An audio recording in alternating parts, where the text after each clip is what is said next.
Well, right now on NBC 10 Boston, it is the countdown to Election Day. We are now less than 36 hours away from the polls opening right here in Massachusetts. Thanks for joining us tonight. I'm Priscilla Casper. And I'm Glenn Jones. The candidates have been busy this weekend, crisscrossing the country for multiple rallies in several battleground states. And as they make their final pitch to voters, NBC News is out with its final national poll of the 2024 presidential campaign. You see right here, this race is neck and neck. 49% of registered voters say they support Kamala Harris, while another 49% say the same for Donald Trump.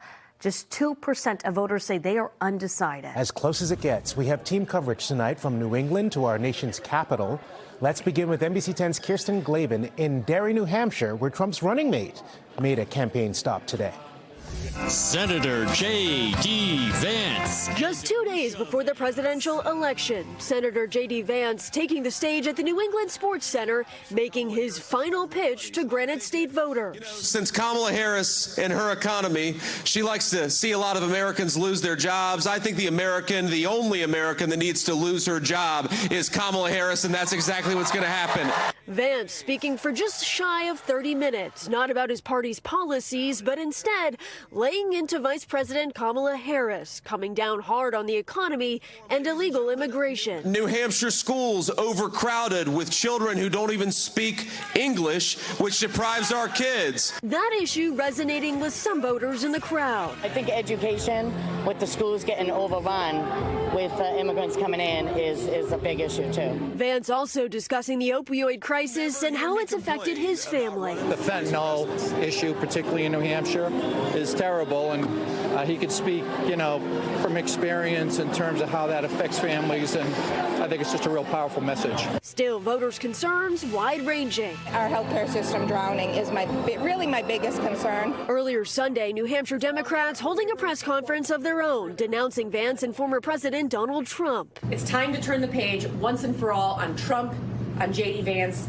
and on the extremism that they embody. The world's greatest democracy has no use for a would-be autocrat who divides our country, praises dictators, and tried to overturn our election. But the Republican vice presidential nominee ending with this. The only thing that is broken about the United States of America is Kamala Harris's broken leadership. In 2 days, let's go change that. Now, recent polls have shown Vice President Kamala Harris slightly ahead here in the Granite State. So we'll see in the coming days if this rally moves that needle.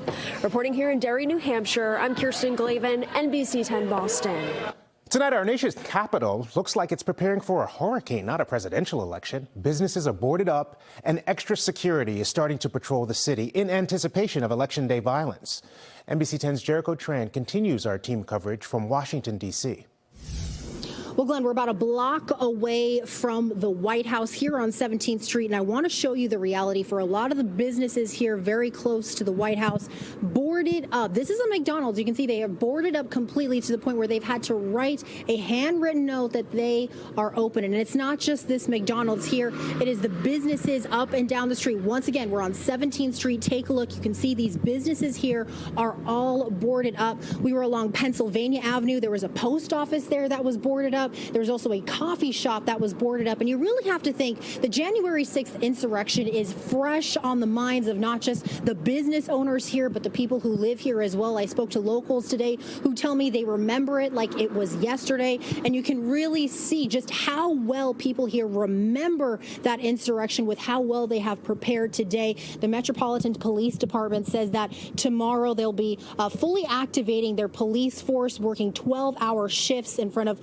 polling sites and ballot boxes. This, of course, is after ballot boxes across the nation have been burned up. In Washington, Oregon, hundreds of ballots lost. So we will be seeing an increased police presence.